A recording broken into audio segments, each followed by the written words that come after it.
Karena itu yang sering saya sampaikan, tunjukkan bahwa kita berhasil sampai hari ke-15 ini, setidaknya dan meningkatkan amal ibadah kita.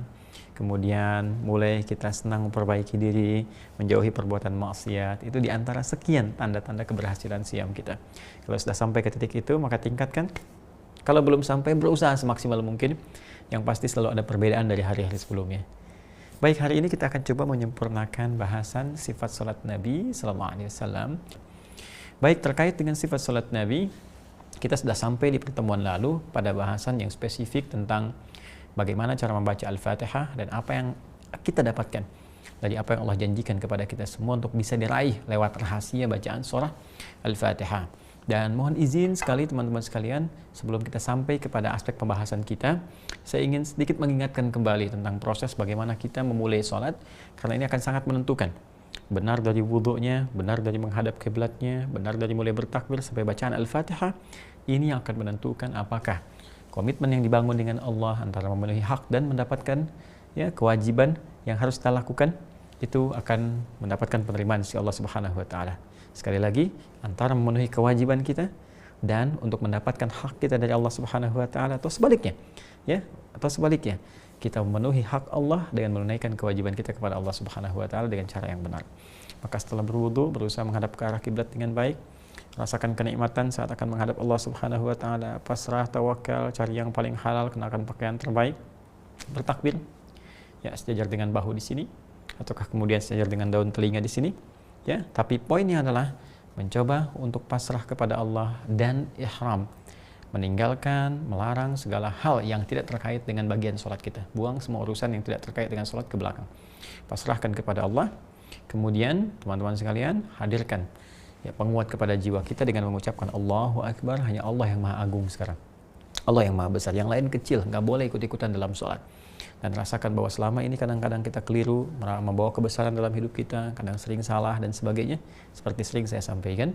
Kemudian hadirkan niat kita untuk beribadah sesuai dengan waktu salatnya, maghribkah, isyakah, atau yang lainnya.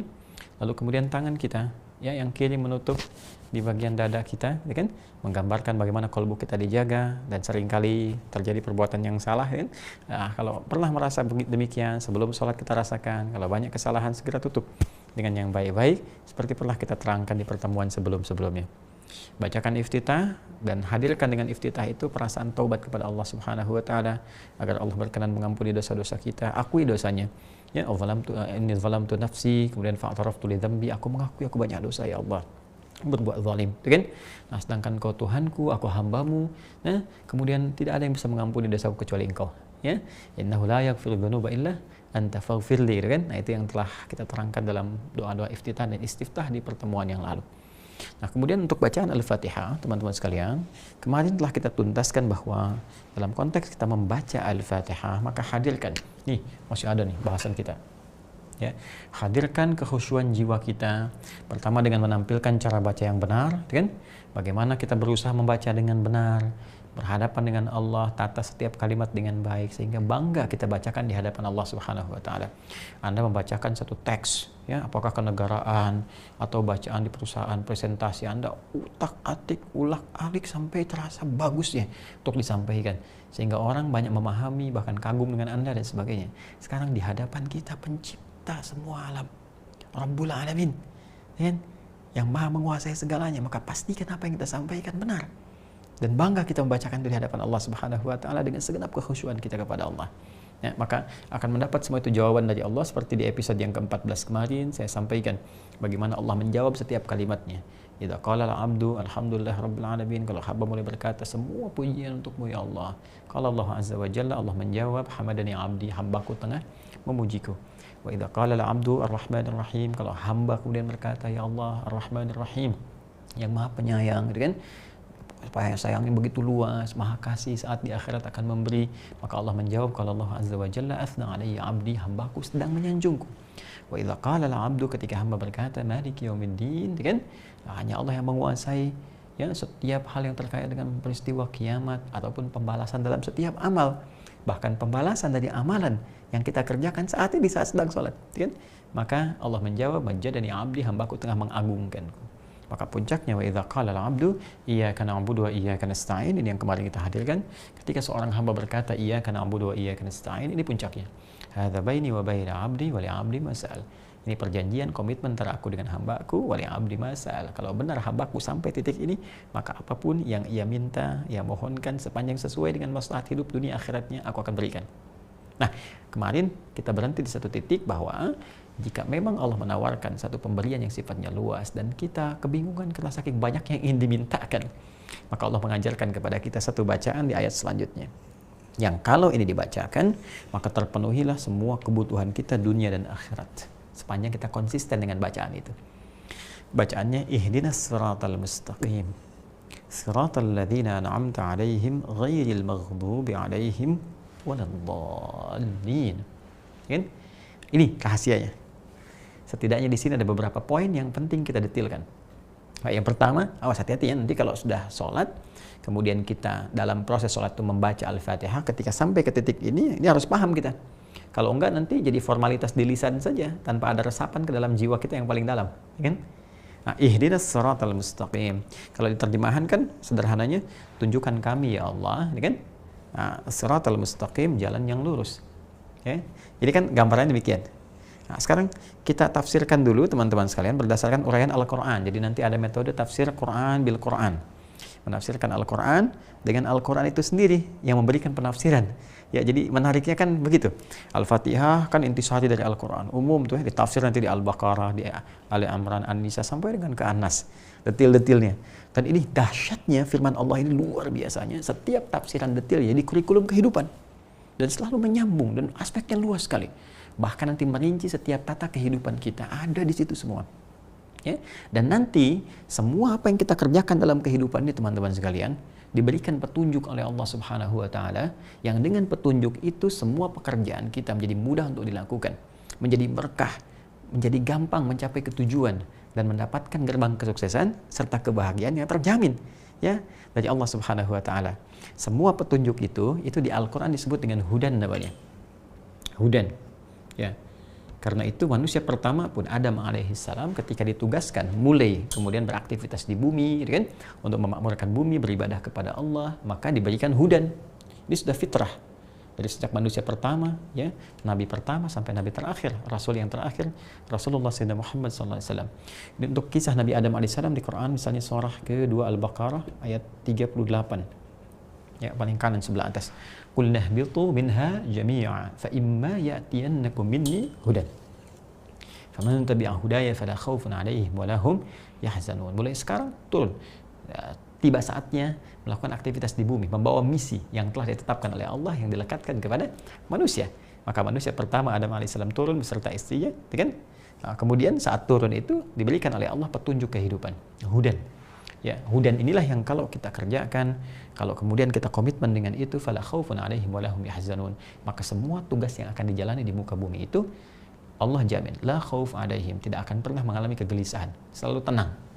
Ya, jadi mengerjakan apapun akan dijamin tenang oleh Allah. Kemudian wa lahum yahzanun, dan tidak pernah merasa sedih. Ya, sedih itu kan lawannya apa? Senang. Jadi sebetulnya misi kehidupan dunia itu tenang dan senang. Dimanapun itu. Di rumah tangga, di pekerjaan, di aktivitas sosial dan sebagainya, harusnya tenang dan senang. Dan fitrah hudan ini nanti di setiap generasi, karena nanti Adam Hawa menyatu kembali, kemudian di situ mulai melahirkan keturunan yang menyebar. Quran surah keempat An-Nisa, mukaddimahnya ayat yang pertama, ya ayyuhan nasu taqu rabbakumul ladzi khalaqakum min nafsin wahidah, Adam, wa khalaqa minha zawjaha, Hawa, wa batha minhuma rijalan katsiran wa nisaa. Ya, kita semua dari Adam dan Hawa muncul keturunan menyebar kemana-mana, kan? Nah, nanti penyebarannya didetilkan di Quran surah ke-49 Al-Hujurat, ya, di ayat yang ke-13, ya ayyuhan nas. Jadi di An-Nisa ayat 1 ya ayyuhan nas, ya, ini Al-Hujurat ayat 13 ya ayyuhan nas. Ya ayyuhan nasu inna khalaqnakum min dzakarin wa untha wa ja'alnakum syu'uban wa qabail lita'arafu. Ya kan? Hai semua manusia, aku jadikan dari semua anak cucu Adam itu ada laki-laki ada perempuan. Kemudian mereka menyebar. Ya, ada nanti yang membentuk komunitas, kata Al-Quran, syu'ub itu komunitas. Ya, sampai nanti lebih besar lagi. Dari mulai keluarga, RT, RW, kecamatan, terus sampai dengan negara, bahkan benua. Wa qabail, suku-suku, bahkan di setiap daerah ada sukunya sendiri, ya kan? Di Jawa ada sukunya, di Indonesia aja berapa sukunya itu, luar biasa, ya, kekhasan tersendiri. Lita'arafu, supaya mereka saling membangun harmoni dalam kehidupan, berinteraksi, membangun harmoni. Inna akramakum indallahi atqakum, yang paling mulia di antara interaksi itu, yang paling menjaga hukum-hukum Allah, mengamalkan diri takwa kepada Allah Subhanahu wa taala. Nah, dalam konteks penyebaran ini, kemudian setiap berganti generasi Allah utus lagi nabi, rasul sesuai masanya untuk mengingatkan kembali, ya, dan untuk menunjukkan sayang Allah, supaya setiap masa walaupun eranya berganti ditunjukkan supaya nggak jauh dari petunjuk Allah. Allah tetap menginginkan setiap generasi itu tugasnya tenang dan senang dimanapun beraktivitas, karena manusia itu luar biasa, bakal ilmu pertama diberikan. Wa 'allama Adam al-asma'a kullaha, Al-Baqarah ayat 31. Ya Allah berikan potensi kecerdasan luar biasa untuk menggali segala hal sekitarannya. Jadi begitu melihat jadi data, data jadi informasi, informasi knowledge jadi pengetahuan, kemudian jadi karya yang dinikmati dalam kehidupan. Makanya selalu berkembang setiap masa. Tapi dahsyatnya dalam setiap perkembangan itu Allah menginginkan tetap terhubung dengan Allah. Bagaimanapun kalian akan pulang, akan meninggal. Sehebat-hebatnya ilmu, sekaya-kayanya dari harta, setinggi-tingginya kedudukan, tetap meninggal juga. Butuh jalan untuk pulang. Dan nikmati semua. Nikmat rumah tangga, tenang, senang, tenang, senang. Pekerjaan tenang, senang. Maka turun hudan juga. Semua. Ya, sampai ke Nabi Muhammad SAW. Nabi Musa juga dapat hudan. Ya, misalnya Quran surah ke-17 kan? Di ayat yang kedua. Wa ataina Musal kitaba, kami berikan kepada Musa kitab petunjuk untuk umatnya. Ya, wa ja'alnahu hudan li bani Israil. Dan kami jadikan kitab yang kami berikan pada Musa itu, nanti Taurat, kan? Hudan li bani Israil. Ya, petunjuk kehidupan untuk Bani Israel, khusus Bani Israel saja. Ya kan? Nanti ada Nabi Isa, wa atainahul Injil. Ya, kami berikan kepada Isa alaihissalam Injil, fi hudan wa nur. Ya, di dalam Injil itu di Al-Maidah disebutkan dia ada hudan, hudan juga petunjuk semua gini. Petunjuk hidup, petunjuk hidup, petunjuk hidup. Termasuk nanti terakhir, karena Nabi Muhammad SAW, teman-teman sekalian, Rasul yang paling akhir, umatnya paling banyak, mencakup sampai akhir kehidupan. Jadi kalau yang sebelum beliau SAW itu umatnya terbatas. Ya, makanya tadi Musa diberi Taurat alaihissalam untuk Bani Israel saja. Isa juga demikian. Nanti Nabi Ibrahim dikasih suhuf Ibrahim wa Musa. Itu pun untuk umatnya saja, lokal sifatnya. Ya. Nabi Muhammad tidak, Rasul terakhir, Nabi terakhir, maka kitabnya pun harus mencakup semua perubahan dimensi kehidupan sampai kehidupan berakhir. Nah, ini mukjizat yang paling dahsyat, akan bertahan sampai kehidupan berakhir.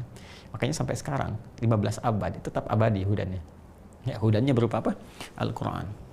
Berupa Al-Quran. Ini kita temukan teman-teman sekalian di Quran surah ke-2 Al-Baqarah di ayat yang ke-185. Nah, ini dalam konteks ayat Ramadan. Syahrul Ramadan alladzi unzila fihil Quran. Di bulan Ramadan itu turun Al-Quran. Apa fungsi Al-Quran? Hudan.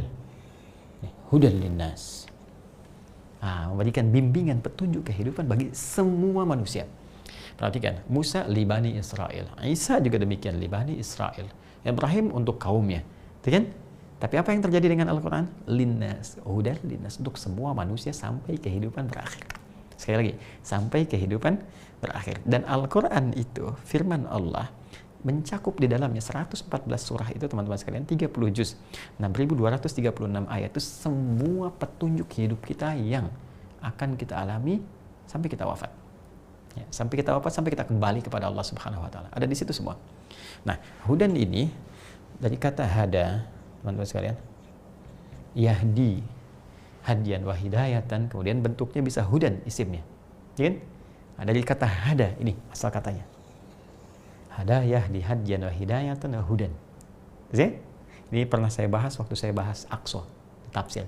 Ya, nanti silahkan rujuk, saya dalami betul. Ini karena kita kultum terbatas, kita cukupkan di sini.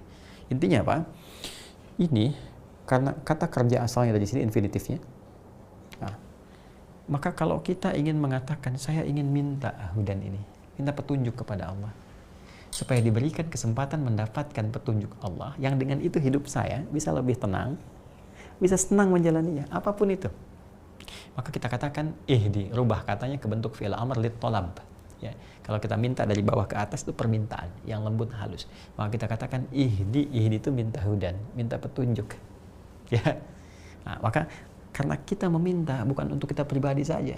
Ya, kita seorang anak punya ayah, punya ibu, ya, seorang ayah punya anak, punya kerabat, punya teman dan sebagainya. Kalau kita ingin wakilkan pada diri kita untuk keseluruhannya dengan rasa memohon untuk memberikan secara umum. Itulah keindahan dalam Al-Quran. Toleransi dalam Al-Quran itu selalu mengajak orang untuk disertakan dalam setiap kebaikan. Ya bahkan dalam doa kan banyak Rabbana atina fid dunya hasanah, Rabbana la tu'akhidna in nasina wa akhtana. Selalu.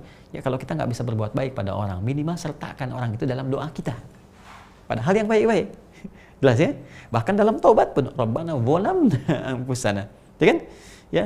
Jadi ada sesuatu yang indah dalam Al-Qur'an itu. Minimal kalau nggak bisa memberi, sertakan mereka dalam doa kita pada hal kebaikan.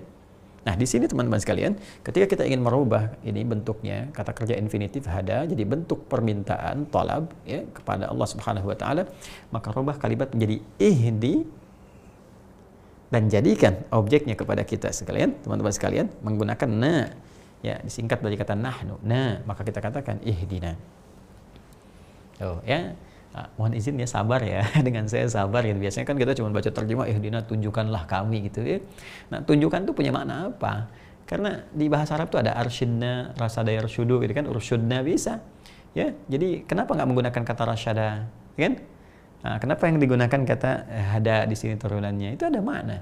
Dan kita gali ya, rasyada juga ada dalam Al-Qur'an. Fa in anastu minhum rusyda seperti di An-Nisa itu kan, tapi nanti esensinya dan penekanannya itu berbeda. Ya, diksi rasyada dengan hada nanti penekanannya itu berbeda.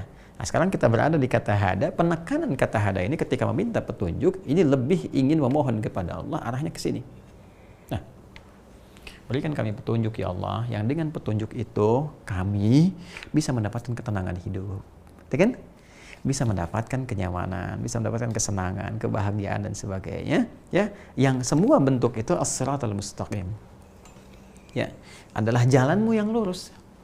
Ya, ini petunjuk Allah.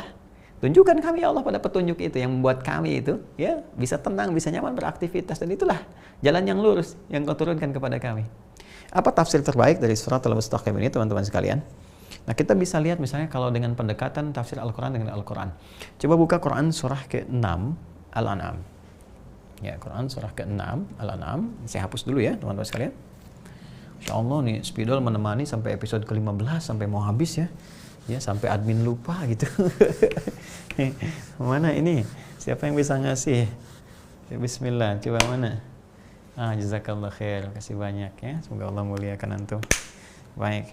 Nah, teman-teman sekalian, lihat sini Quran surah ke-6 Al-An'am. Oke? Al-An'am. Nah, di ayat yang 153.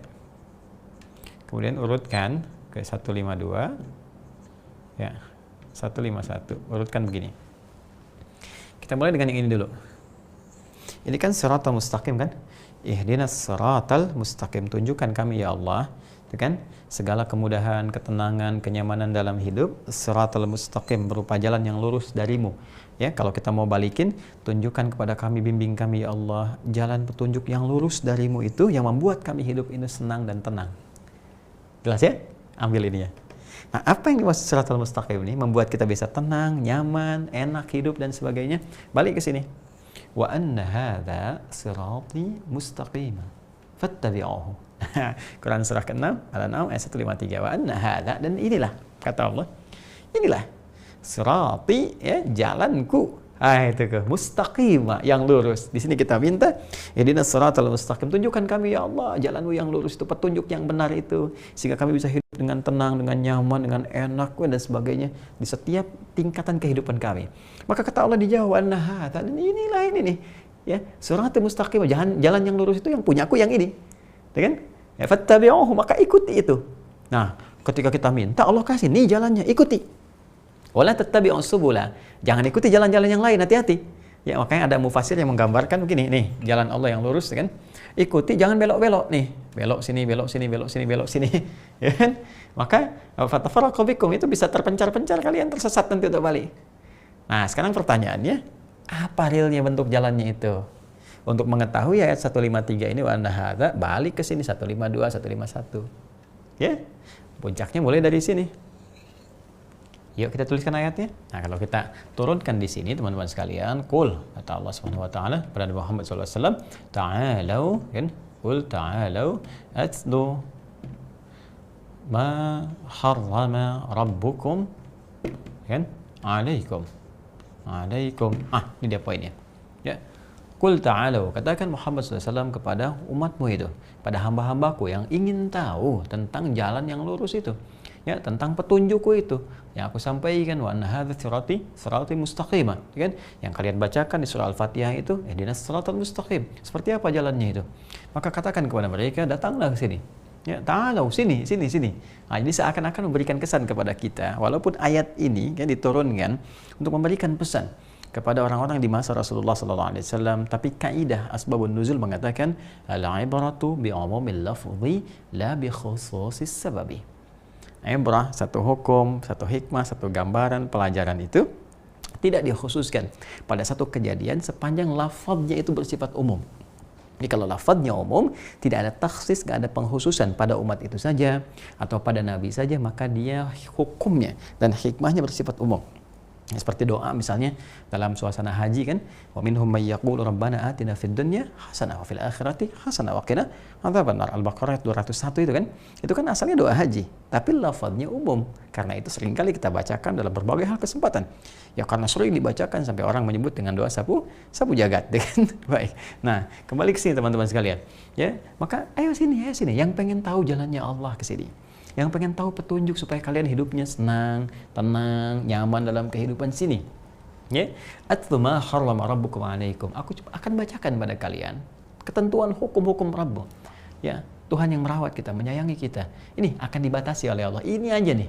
Ya, ini aja, dan ini sangat sederhana. Ini rumus yang sangat dahsyat dalam fikih, dalam kaidah fikih teman-teman sekalian.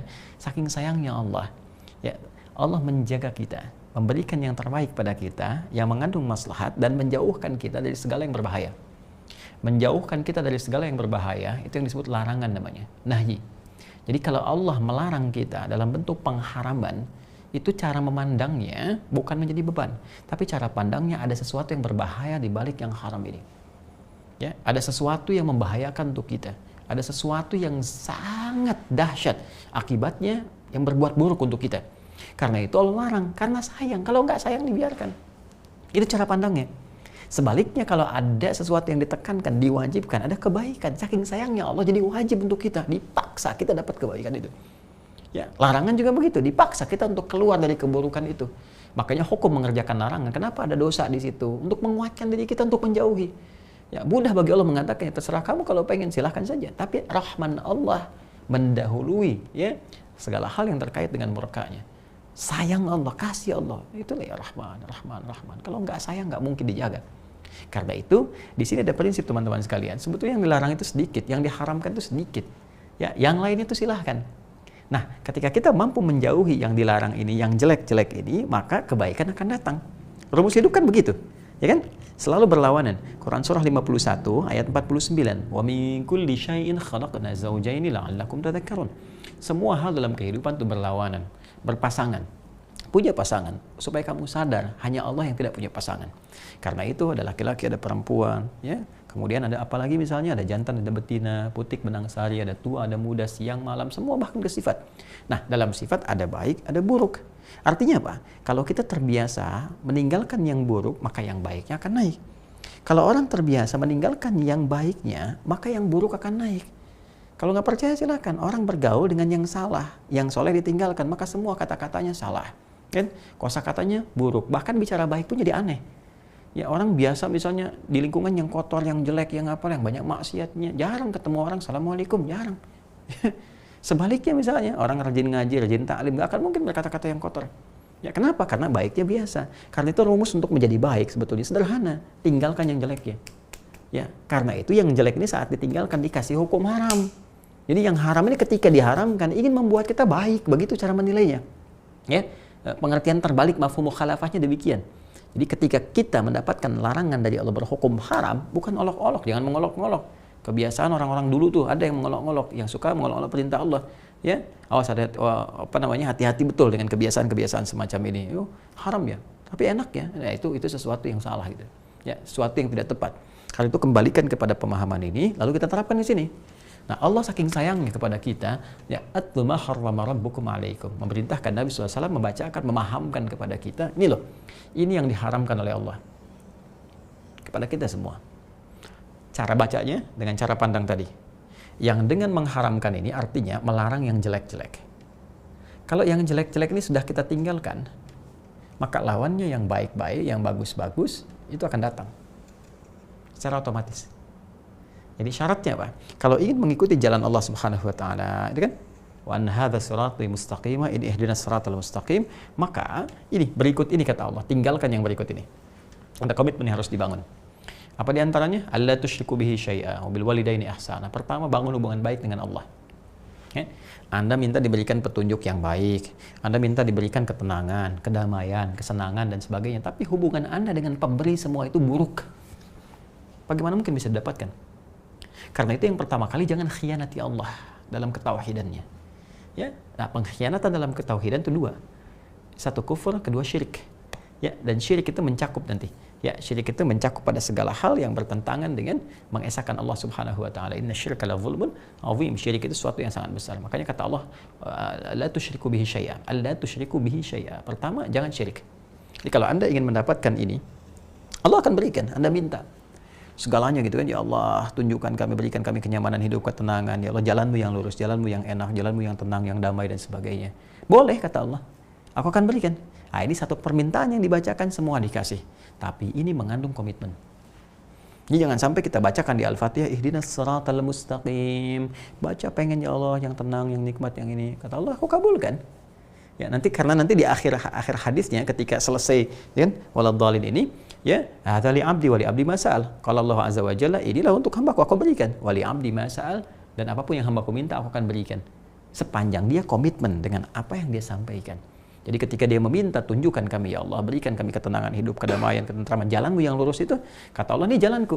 Tapi kamu komitmen ikuti jalan ini. Fattabi'uhu. Tuh, di ayat 153-nya fattabi'uhu, ikuti ini. Apa yang diikuti? Bangun hubungan baik dengan Allah. Jangan sekali-kali musyrik. Kan?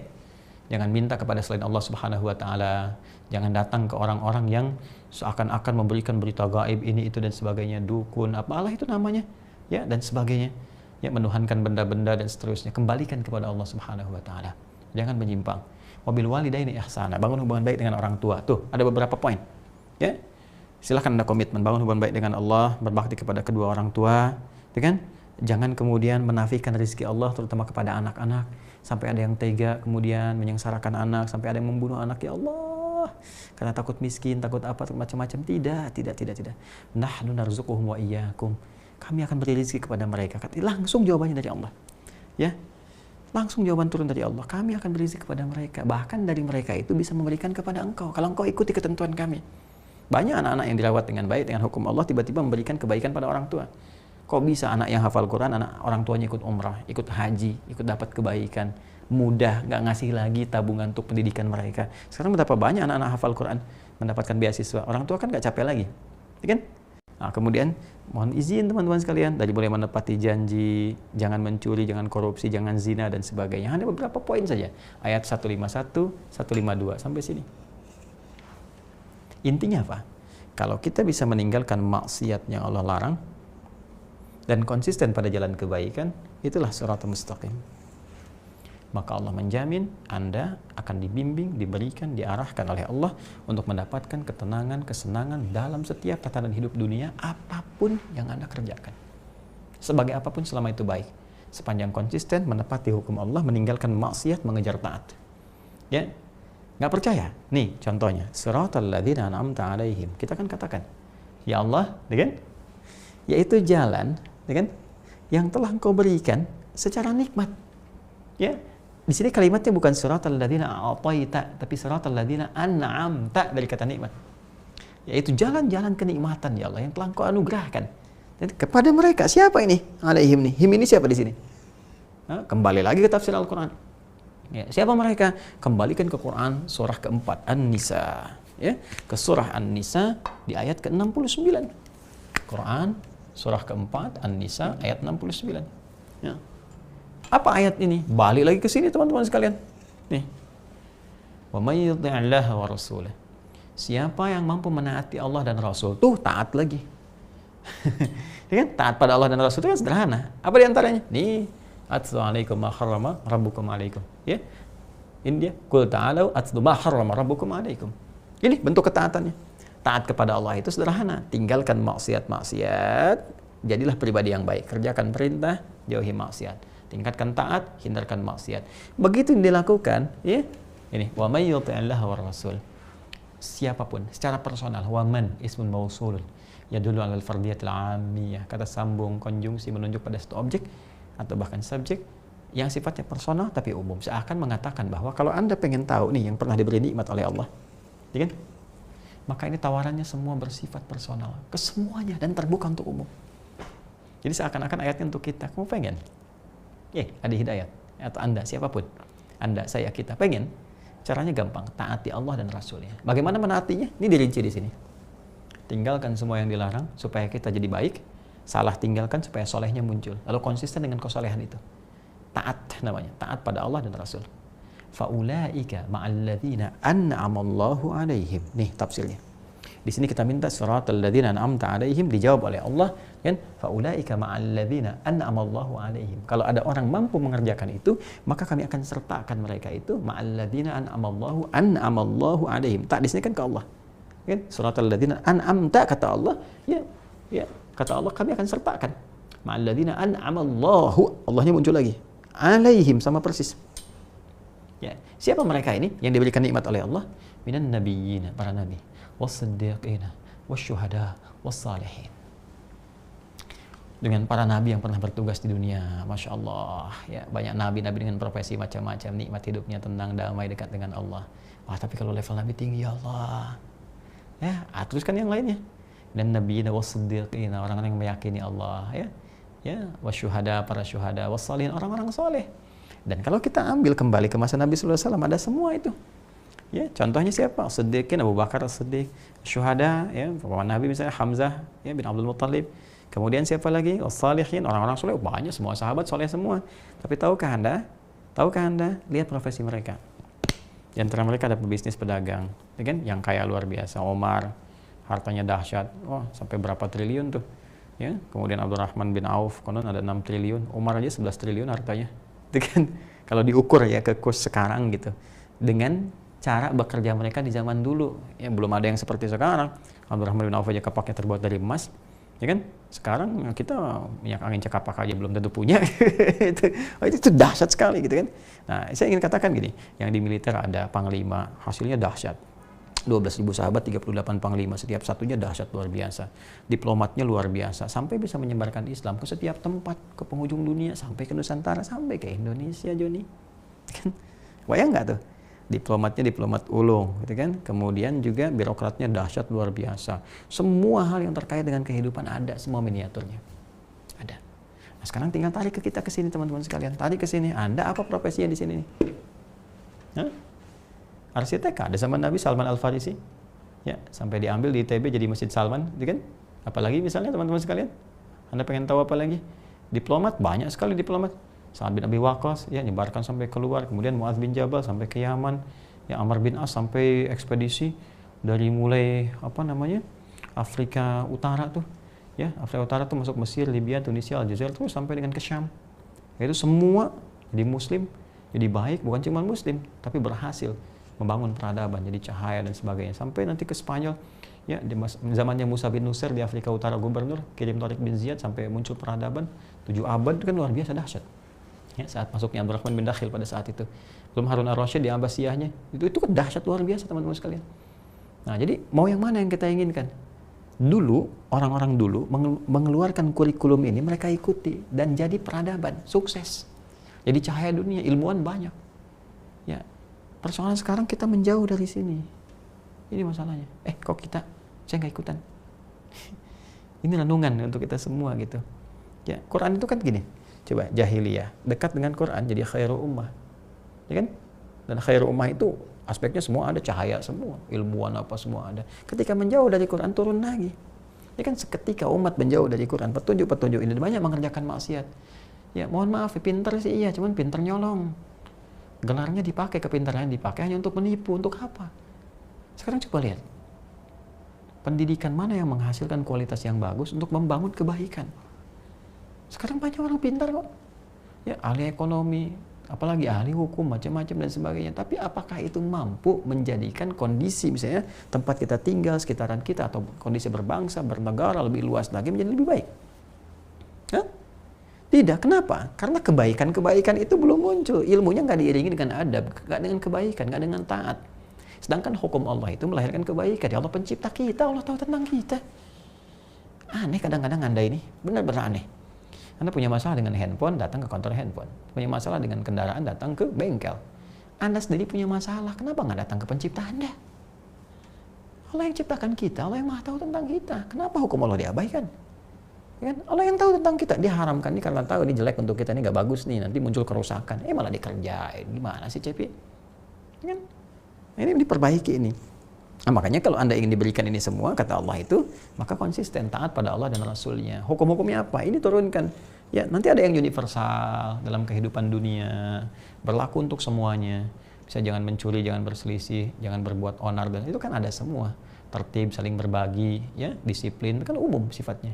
Nanti ada yang personal, yang menyentuh iman kita, untuk dapat keberkahan, tingkatkan ketakwaan kepada Allah, kejar akhirat dengan baik, jujur dalam bekerja karena Allah, takut karena diawasi Allah dan sebagainya. Itu tuh poinnya.